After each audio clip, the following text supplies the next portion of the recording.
65လမလဲကျင်တဲ့မိတ်ဆွေတွေပေါ့နော်65ကဒါဘာမှလဲဆို Sony man Sony 65 Pro 8 series ထဲမှာထည့်တဲ့မှန်မှန်ကဒီမှာသူက BOE ဟိုဟာ 9L F9L နော်မ BOE F9L 65လမမှန်တစ်ချက်ရမယ်အဲ့တော့ကျွန်တော်မိတ်ဆွေတွေ Sony တွေ65တွေမှန်ကွဲနေတယ်တို့မှန်လဲမှာဖြစ်မဲ့အလုံးတွေမှန်လဲခြင်းတဲ့အလုံးတွေဆိုရင်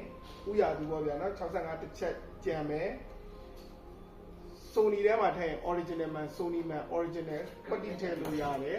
အဲ့တော့ BOE F9L ဖြစ်တဲ့ original man ဖြစ်မဲ့တစ်ချက်ရမယ်เนาะအဲ့တော့ဥရသူပေါ့ဗျာအဲ့တော့65လောက်မှအခုချိန်မှာမှန်လဲခြင်းတဲ့ဆိုတဲ့မိတ်ဆွေတွေအများဆုံးကလည်းပါဒီတစ်ချက်ပဲကြံတော့တယ်ဒီတစ်ချက်ကုန်ရင်ကုန်ပြီကျန်တာတွေကတော့ဘယ်မှာကျွန်တော်တို့32ရှိမယ်55ကတော့တော်တော်များများကြံအောင်ပဲဗျ55ကတော့70ဝန်းကျင်လောက်ရှိမယ်ကျန်တာတွေကတော့ဟိုမှာ Sony 40တို့ဘာတို့ပေါ့ဗျာเนาะ32 TCL man တို့ BOE တို့ဘာတို့ညာတို့ဒါတွေပဲရှိမယ်ဗျာเนาะအဲ့တော့လိုအပ်တဲ့မိတ်ဆွေတွေ65အဓိကပြောချင်တာ65ကတော့ဒီတစ်ချက်ပဲကြံတော့လို့